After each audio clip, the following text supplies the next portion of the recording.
Após todo o ocorrido na parte anterior, vemos que Dong Zhou naturalmente já tem um plano, e claro, um plano perfeito. Ele estava até preocupado que o presidente Tie não suspeitasse de nada, por isso levou bebidas alcoólicas de propósito até a casa dele e usou a senha para abrir o armário de bebidas. No entanto, o que o surpreendeu foi ouvir do lado de fora as vozes do presidente Tie e da governanta Gong, e justamente falando sobre a origem de Dong Zhou. Estava claro que a governanta Gong estava mentindo, mas o velho presidente não quis aprofundar a questão. Assim que a governanta saiu, ele se virou para pegar bebida no armário, e ficou chocado ao ver que o armário já estava aberto. Nesse momento, Shu Yidao entrou pela porta. E então, o objetivo de Dong Zhou foi alcançado num instante. Isso mesmo, Dong Zhou queria que Shu Yidao repassasse ao presidente Lian que ele estava gradualmente recuperando a memória. Enquanto os acalmava, também direcionava toda a atenção deles para a questão de sua memória, escondendo assim seu verdadeiro plano de vingança. Inclusive, foi o próprio presidente Lian quem mencionou os 2 trilhões de wons. Aproveitando a oportunidade de entregar barras de ouro, Dong Zhou deixou propositalmente o anel do motorista sobre o banco. Logo depois, o presidente Lian correu atrás dele, já acusando Dong Zhou de ter alterado a senha das contas e desviado os 2 trilhões de wons. Tudo isso dito de forma impulsiva, sem pensar. Mas era exatamente essa isca que Dong Zhou queria jogar, algo que ele não podia dizer diretamente por causa da amnésia. O que ele não esperava era que um dos seguranças aparecesse armado. Mas isso acabou servindo para que Dong Zhou tivesse uma ideia genial. Com apenas uma frase, tornou sua mentira sobre a recuperação da memória ainda mais convincente. Afinal, ele estava em posição de vantagem, não havia necessidade alguma de mentir. Então ele apontou a arma para a própria cabeça, assumindo a aparência de alguém que estava sendo forçado a lembrar e tão exausto que já não queria mais viver. Isso assustou tanto o presidente Lian que ele quase caiu de joelhos, implorando perdão pelo impulso. Vendo que já tinha conseguido o que queria, Dong Zhou recuou na hora certa. E, depois disso, teve ainda mais certeza de que o presidente Lian jamais teria coragem de matá-lo de verdade. 2 dias depois, ao sentir cheiro de canela em um doce na casa do presidente Tie, Dong Zhou deu um sorriso irônico. Irônico porque ele era alérgico à canela, e, além de sua ex-namorada Yinan, ninguém sabia disso. Ou seja, embora o presidente Lian não ousasse matá-lo, ele ainda insistia em testá-lo, o que Dong Zhou achava ridículo. Justamente nesse momento, Yinan desceu para comer sobremesa. Dong Zhou, como se sufocasse, encarou Yinan fixamente enquanto colocava os doces na boca um por um, até não restar nenhum. Depois, se levantou para ir embora. Yinan, porém, percebeu na primeira mordida, o doce continha canela. Assustada, correu com os outros para verificar Dong Zhou, que já estava tão inchado que mal parecia humano. Isso mostrava o quão grave era sua alergia. E foi aqui que o episódio 7 terminou abruptamente. Às vezes, ao assistir a dramas coreanos, dá pena dos presidentes dos conglomerados. Eles estão sempre cercados por gente traiçoeira. Como o presidente Tie em Ilha do Tesouro, que após ver seu assistente mais confiável cair subitamente, viu todos os parasitas ao redor emergirem. O menos perigoso foi sua segunda filha, que apenas tentou invadir o cofre da família à noite com fitas e ferramentas. Felizmente, Dong Zhou havia mudado a senha do cofre antes de desmaiar, impedindo a ganância dela. Depois, veio o genro, professor de medicina, que, durante a cirurgia de Dong Zhou, revelou ao cunhado mais ambicioso que o cérebro do presidente já começava a atrofiar. Isso fez com que o plano de tomada de poder fosse adiantado, bagunçando totalmente os planos de vingança de Dong Zhou. Afinal, a senha da conta com 2 trilhões de wons era sua garantia de vida. Mesmo tendo sido testado com canela, ao saber que Dong Zhou estava entre a vida e a morte, o presidente Lian correu imediatamente para o hospital, com medo de que ele desaparecesse levando os 2 trilhões. Agora que o genro mais velho parecia estar prestes a tomar o controle do grupo Dashan, os 2 trilhões deixaram de ser prioridade. Afinal, o valor do grupo já ultrapassava os 100 trilhões de wons. Mas, como o velho presidente havia previsto, Dong Zhou foi logo transferido de volta para o quarto. Isso deixou os 2 genros muito irritados. Felizmente, Dong Zhou ainda levaria algum tempo para acordar, o que deu a eles uma janela de oportunidade. O primeiro passo foi usar a segunda filha para pressionar o presidente a transferir o poder para o genro mais velho, Shu Yidao. Mas quem ocupa o cargo de presidente de um conglomerado não é tolo.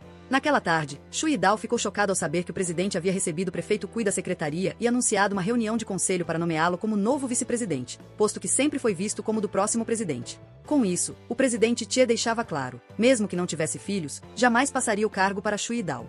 Estava óbvio que o velho presidente sabia muito bem as intenções deles. Anteriormente, apenas fingia confiar em Shu Yidao para manter alguma esperança em Lian. Agora que a escolha estava feita, não havia mais necessidade de disfarces. E, geralmente, quando os vilões percebem que seus sonhos ruíram, é quando se tornam ainda mais perigosos. Shu Yidao primeiro foi ao gabinete do prefeito Cui, usando o estado de saúde do presidente como desculpa para impedir a reunião do conselho. Pediu também que qualquer coisa passasse por ele primeiro. Depois, foi até o presidente Lian e conseguiu dele um item crucial, uma prova autêntica, algo capaz de calar Dong Zhou para sempre. Ao mesmo tempo, Yinan enfrentava um grande perigo. Alguém enviou sua foto para um assassino. Assim que saiu para um encontro, o matador foi atrás. Acontece que, ao visitar Dong Zhou no hospital, Yinan havia se deparado com um homem que, na verdade, era o homem que salvara Dong Zhou do mar. Foi por meio dele que o celular secreto de Dong Zhou chegou às mãos de Yinan. Ao assistir ao vídeo do pedido de casamento antes do acidente, Yinan notou uma silhueta familiar. Ao ampliar a imagem, era o Shu Yidao. Com isso, várias peças se encaixaram. Foi Shu Yidao quem sugeriu que ela levasse Dong Zhou para ver a irmã. O alimento que causou alergia estava na caixa de presentes trazida por ele. Para confirmar suas suspeitas, Yinan foi ao local do acidente da irmã de Dong Zhou e vasculhou diversas câmeras da região. E então viu novamente uma figura conhecida, o guarda-costas do presidente Lian, Tiannu. Olá a todos! Antes de continuar com o vídeo, gostaria de pedir que vocês nos ajudem, curtindo e comentando esse vídeo, para que ele seja indicado a mais pessoas e também se inscrevendo no canal para ajudar no nosso crescimento. Obrigada! Embora todas essas provas ainda fossem circunstanciais, já deixavam pouca dúvida de que aquelas fotos, que poderiam servir como provas em tribunal, acabaram se tornando uma moeda de troca nas mãos de Yinan, tanto para uma negociação quanto para o divórcio com o marido. Por isso, ela enviou as fotos diretamente ao presidente Lian, ameaçando para que ele consentisse com o divórcio sem exigir a multa prevista no acordo pré-nupcial. Caso contrário, ela direcionaria a opinião pública contra os dois. O que ela não sabia era que, no exato momento em que o presidente Lian viu a mensagem, nasceu nele a intenção de matar. Afinal, o que mais temia era que sua verdadeira identidade, o verdadeiro cérebro por trás de tudo, viesse à tona. Naquela mesma noite em que Shu Yidao se preparava para eliminar Dong Zhou, o presidente Lian também mandou uma mensagem para Yinan, marcando um encontro em uma casa de chá para conversarem melhor. Ingênua, ela aceitou o convite e foi sozinha. Enquanto isso, Dong Zhou, que estava fingindo estar em coma, quando viu alguém se aproximando com uma seringa para injetar algo nele, pulou da cama e rapidamente dominou o agressor. Ao se virar, viu Shu Yidao parado na porta. Embora o episódio tenha terminado nesse momento, fica claro que Yinan acabará atrapalhando Dong Zhou, tornando-se um obstáculo que afetará sua reação e sua capacidade de agir com rapidez. Dong Zhou finalmente virou o jogo. Ainda naquela tarde, ele era apenas um cordeiro prestes a ser abatido, deitado em um leito hospitalar. Mas, ao amanhecer, todos os vilões já estavam aos seus pés. E o ponto de virada disso tudo foi o roupão do chefe dos assassinos. Segundo o plano do presidente Lian, o responsável por eliminar Dong Zhou deveria ser Shu Yidao. No entanto, o chefe dos assassinos, sem encontrar o motorista desaparecido, invadiu o quarto do hospital por conta própria. Resultado, foi facilmente dominado por Dong Zhou, o que levou Shu Yidao a interpretar a situação de forma equivocada, achando que tudo era uma armadilha planejada por Dong Zhou. Mesmo quando Dong Zhou, por descuido, foi momentaneamente dominado pelo chefe, Shu Yidao usou uma injeção para virar o jogo a seu favor. Com isso, acabou salvando a si mesmo, pois já havia salvado Dong Zhou 2 vezes, embora fosse um de seus alvos de vingança. Qualquer um, diante disso, hesitaria em se vingar. Bastava ele entregar o celular, e Dong Zhou não se importaria em encerrar a disputa ali mesmo. O que Dong Zhou não esperava era que, logo após Shu Yidao declarar que queria mudar de lado, ao chegar em casa, ele fosse informado pela esposa de que o velho presidente havia desaparecido naquela noite, e que fora justamente o filho ilegítimo quem o havia levado de volta para casa. Embora o rapaz ainda não soubesse da própria identidade, sua aparição causou um enorme sentimento de ameaça na filha mais velha. E, como Dong Zhou era o elo entre o presidente e esse filho ilegítimo, passou a ser visto como um espinho em seus olhos. Mas Dong Zhou não teve tempo de se preocupar com isso. Seu objetivo era extrair mais informações do inimigo. Quando suas tentativas de coação estavam prestes a dar resultado, o adversário soltou uma frase surpreendente. Sem dúvida, sua ex-namorada Yinan era seu ponto fraco. Mas, quem tentasse usá-la como moeda de troca para chantagens, seria apenas tolo. Logo Yinan recebeu uma ligação de Dong Zhou. Seguindo suas instruções, ela fingiu sair antes da hora combinada, permitindo que o assassino a seguisse. Então, de forma súbita, ela usou o celular para forçá-lo a recuar. Em seguida, com ameaças bem colocadas, obrigou o chefe a dar a ordem de retirada. Crise resolvida, por hora. Afinal, o assassino era guarda-costas a serviço do presidente Lian. O que conseguiram foi apenas ganhar tempo. Por isso, Dong Zhou interrompeu o interrogatório e correu até o restaurante. Quando viu que Yinan estava segura, finalmente pôde respirar aliviado. Mas, ao se prepararem para entrar no carro, o veículo balançou levemente. Dong Zhou imediatamente entrou em alerta. Após pedir que Yinan voltasse ao restaurante, ele se aproximou da porta, esperou o momento certo e, no movimento rápido, abriu o banco traseiro. O carro balançou com violência. A crise estava finalmente eliminada. Contudo, Dong Zhou sabia que era hora de tomar uma atitude drástica.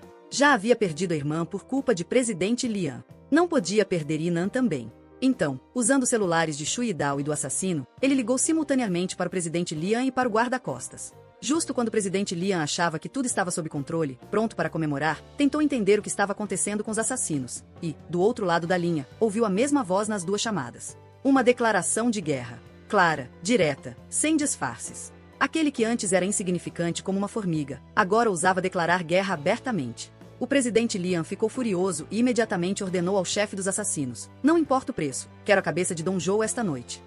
Mas, no segundo seguinte, ficou claro que ele e seus comparsas já haviam sido destruídos. E isso ainda era pouco para os planos de Dom Zhou. Afinal, sua declaração de guerra havia vindo cedo demais. Ele ainda precisava de mais tempo para preparar tudo. Próximo ao amanhecer, ao virar um corredor, ouviram-se os passos firmes de Dom Zhou. Ele surgia das sombras, como um deus da vingança. Todos os vilões eram, no fundo, apenas tigres de papel. O presidente Lian, apavorado, nem sequer permitiu que Dom Zhou se aproximasse. Ordenava o tempo todo que o guarda-costas atirasse. Mas, ao ver com quem Dom Zhou estava falando ao telefone, o guarda-costas abaixou a arma. O presidente Lian tentou agir por conta própria. No segundo seguinte, ele entendeu. O motivo de sua arrogância vinha do apoio de um velho conhecido. Esse velho era, na verdade, o próprio presidente da República. Sim, ele mesmo. Mas, aproveitando a confusão, Dom Zhou o agarrou e mais uma vez retomou o controle da situação. Ainda não era a hora da vingança final. O que ele precisava era de tempo. Tempo para tirar absolutamente tudo das mãos do presidente Lian. Na verdade, os 2 trilhões não pertenciam ao presidente Lian. Eram fundos secretos usados pelo presidente nas eleições. E Dom Zhou usou esse dinheiro para forçar um breve acordo de paz. Mas estava claro, ele não havia desistido de sua vingança. E também não fazia questão de esconder seu verdadeiro objetivo. Afinal, há apenas um mês, ele estava ali mesmo, ajoelhado, implorando. Hoje, porém, era ele quem estava por cima. E estava pronto para destruir o presidente Lian, pela raiz.